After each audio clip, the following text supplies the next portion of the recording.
Bismillahirrahmanirrahim. Assalamualaikum warahmatullahi wabarakatuh. Jumpa lagi dengan pembelajaran fisika bersama Pak Nursam. Kali ini kita akan diskusi tentang energi kinetik dan hukum kekekalan momentum. Masih KD 3.1 berkaitan dengan menganalisis torsi, momen inersia, titik berat, dan dinamika rotasi serta penerapannya dalam kehidupan sehari-hari ya. Namun sebelumnya mari kita lihat dulu kilas balik tentang hasil kuis ya. Ini perlu jadi evaluasi bagi kita semua ya, di mana letak kesulitan belajar ini meskipun dalam keadaan belajar di rumah tanpa tatap muka ya, mari kita usahakan ya. Rata-ratanya masih rendah.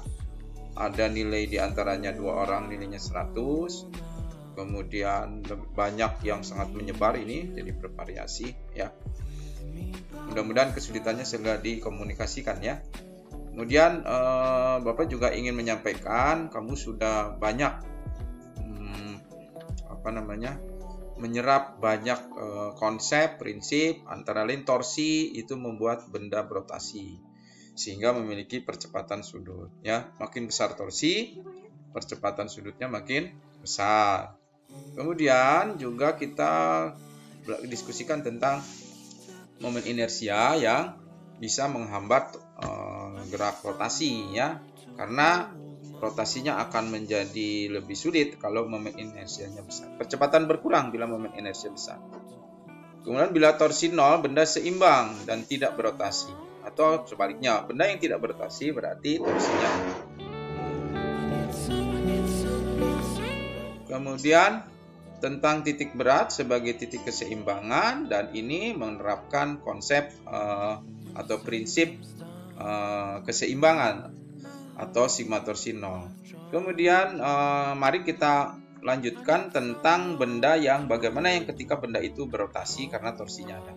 Ketika benda berotasi bisa dipercepat, bisa diperlambat, ini akan mempengaruhi kecepatan, momentum, dan energi kinetik rotasi ya. Jadi ini masih kaitannya dengan gerak. Nah, dari kelas 10 kita terus aja belajar gerak ya. Ada gerak putaran, gerak melingkar, dan seterusnya. Sekarang gerak rotasi dengan melibatkan penyebabnya yaitu torsi. Nah, untuk diingat kembali, torsi itu lengan kali gayanya, kemudian torsi momen inersia kali percepatan sudut. Kemudian pada waktu sebelumnya kamu belajar gerak translasi, ada kecepatan ini ya. Kemudian ada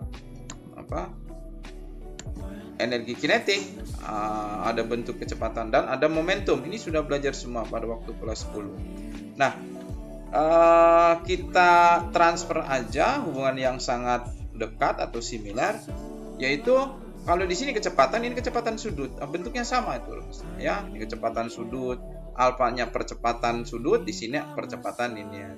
Kemudian ini ada theta, ini sudut tempuh, di sini kan jarak tempuh ya. Energi kinetik, kalau di sini M jadi I, di sini V menjadi omega. Nah, ini momentumnya P, di sini momentumnya L ya. MV menjadi I kali omega.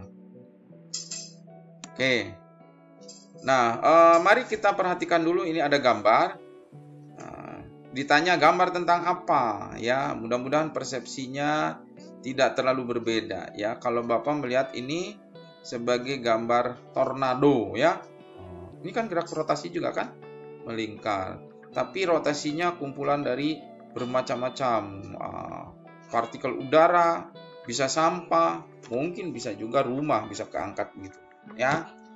Adakah perubahan yang berkaitan? Nah, yang mari kita sama-sama, ukuran putarannya berbeda. Nah, sekarang kalian nanti jawaban ini ditulis di buku catatannya.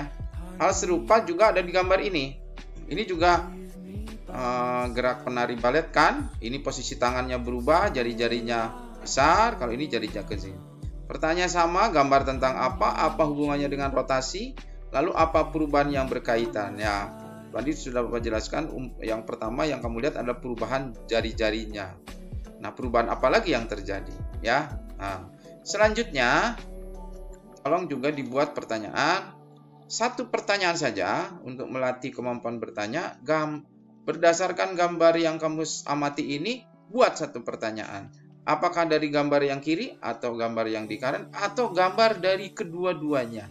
Dipersilakan ya. Tolong dibukukan. Coba nanti kamu lihat pertanyaan-pertanyaan kamu itu akan mudah-mudahan akan semakin baik ya. Energi kinetik rotasi. Energi kinetik rotasi tadi EK sama dengan setengah I omega kuadrat. Nah, berbicara tentang benda berotasi, ada yang rotasi real rotasi semata, ada yang rotasi sambil translasi. Contohnya, elektron yang berotasi terhadap inti atom, gitu kan? Itu dia hanya berotasi saja. Berotasi saja. Nah, tetapi untuk bola yang menggelinding, bola itu menggelinding, dia berotasi terhadap dirinya, tapi dia juga bertranslasi terhadap lapangan misalnya, atau terhadap meja, atau terhadap lantai ya. Nah, pada saat bola menggelinding, maka berbicara tentang energi kinetik itu dua-duanya, rotasi dan translasi. Oleh karena itu disebut dengan energi kinetik total. Setengah I omega kuadrat ditambah setengah mv kuadrat. Ini yang translasi, yang sebelah kiri ini yang rotasi. Kemudian terkait dengan momentum. Momentum tadi L sama dengan I kali omega. Seperti juga momentum linier, P sama dengan M kali V. Momentum itu bukan besaran skala, tapi besaran vektor. Dia punya arah. Kemana arahnya? Searah dengan kecepatan sudut. Ya, ketika kecepatan sudutnya, kalau memutar arah rotasi, kecepatan sudutnya kan ke arahnya ke atas. Maka arah momentum sudut juga sama ke atas. Apabila torsinya positif, nanti percepatan sudutnya kan ke atas juga, mengikuti torsi ya. Kemudian hukum kekekalan momentum juga identik dengan hukum kekekalan momentum linier, yaitu jumlah momentum sebelum tumbukan sama dengan jumlah momentum sesudah tumbukan ya. Jadi kurang lebih seperti ini. Kalau itu kan P1 tambah P2 yang kalau diurai menjadi M1 V1 tambah M2 V2 sama dengan M1 V1 aksen ditambah M2 V2 aksen ya. Kita lihat sekarang tentang gerak menggelinding tadi ya. Ini ada drum berisi aspal. Aspal hitam ya. Mudah-mudahan kamu ada yang masih tahu tuh drum berisinya aspal ya. Menggelinding dengan laju 2,0 meter per sekon. Jika massa dan jari-jari 200 kg dan 0,4 meter, maksudnya massanya 200 kg, jari-jarinya 0,4. Berapa energi kinetik drum? Ya. Yang pertama energi kinetik translasi, ya, karena drum tadi menggelinding, ada translasi, ada rotasi. Kita hitung setengah mv kuadrat, setengah kali m-nya 200, yang ini tadi. Kemudian V-nya 2 meter per sekon. Ini yang atas tadi. Hasilnya adalah 4 kali 100. Jadi 400 joule. 200 kali setengah kan 100. Kemudian energi kinetik rotasi. Energi kinetik rotasi adalah setengah I kali omega kuadrat. I-nya belum kita tahu. I-nya ini, drum itu bukan benda titik, tapi silinder. Nah, karena berisi aspal, maka drum adalah silinder pejal. Silinder pejal itu setengah mr kuadrat ya. Andai kata drumnya kosong, maka disebut silinder kosong atau silinder berongga. Momen inersianya mr kuadrat ya. Setengah mr kuadrat, setengah kali 200 kali jarinya 0,4. 200 kali setengah adalah 100. 4 kuadrat adalah 16. Jadi hasilnya 16 kg meter kuadrat. Kemudian bagaimana mencari kecepatan sudut? Nah, kecepatan sudut kita flashback ke belakang tentang hubungan kecepatan linear dan kecepatan sudut. V sama dengan omega kali R. Lalu omeganya tentu saja V dibagi R. V-nya 2, R-nya 0,4, hasilnya 5 rad per second. Jadi kalau kecepatan sudut satuannya rad per second. Nah, kemudian baru kita hitung energi kinetik rotasinya setengah I kali omega kuadrat. I-nya 16, omega 5 kuadrat 25, 25 kali 8 hasilnya 200. Lalu energi kinetik drum adalah jumlah energi kinetik translasi dan energi kinetik rotasi. Jadi 400 ditambah 200. Ini 400 tambah sama dengan 600 joule.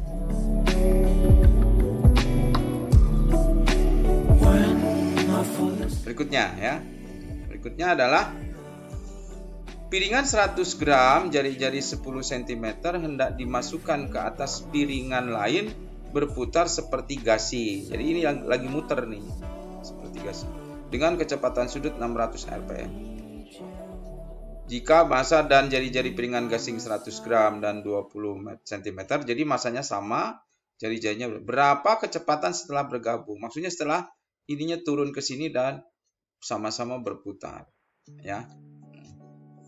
Kita lihat momentum sudut itu I kali omega dan momen inersianya I setengah mr kuadrat. Kenapa setengah mr kuadrat? Ini juga persis namanya silinder pejal atau sendil berisi, ya. Kita lihat hitung satu-satu. I satunya yang ini, ya, setengah kali 0,1 kali 0,1 kuadrat. Jadi setengah kali 10 pangkat min 3 atau 5 kali 10 pangkat min 4. I2-nya setengah kali 0,1 kali 0,2 kuadrat.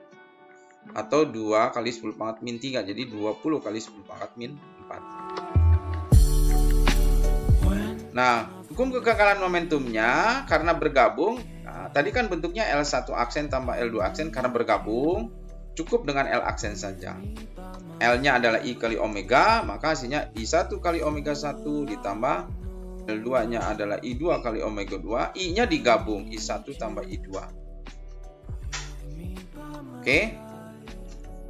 Kemudian I1-nya, oh ini terbalik ya.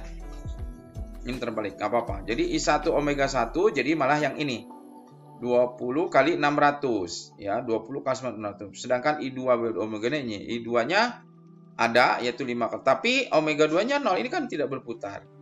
Jadi ditambah 0 sama dengan 25 kali 10 4. Nah, 25 ini dari mana? Di jumlah I1 tambah I2, 5 tambah 20 hasilnya 25. Maka hasilnya 20 kali 600 dibagi 25 kali 9 meter. Jadi hasilnya 480. Gimana ngitungnya? Ini kan coret nak ya. Ini coret gitu ya. Iya. Lalu 20 per 25 itu kan 0,8. 0,8 kali 600. Jadi 480 rpm.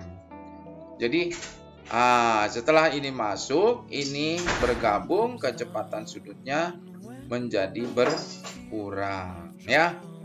Kalian ingat-ingat lagi tuh gambar yang tadi. Bisa dijelaskan apa gambar tentang tornado maupun gambar yang tampilan penari balet yang berubah posisi tangannya. Bapak kira cukup sekian untuk kali ini. Mudah-mudahan ada manfaat. Mari memohon kepada Allah si pemilik ilmu agar kamu diberikan kefahaman dan bisa mengembangkan lebih jauh lagi. Jangan lupa buatlah catatan refleksi melalui belajar jarak jauh ini, termasuk di dalamnya bagaimana kamu menuangkan hasil diskusi, kemudian dilatih pengembangannya untuk melengkapi pemahaman tadi. Tadi sudah dibuka dengan baca basmalah, mari kita tutup dengan baca hamdalah. Alhamdulillahirabbil alamin.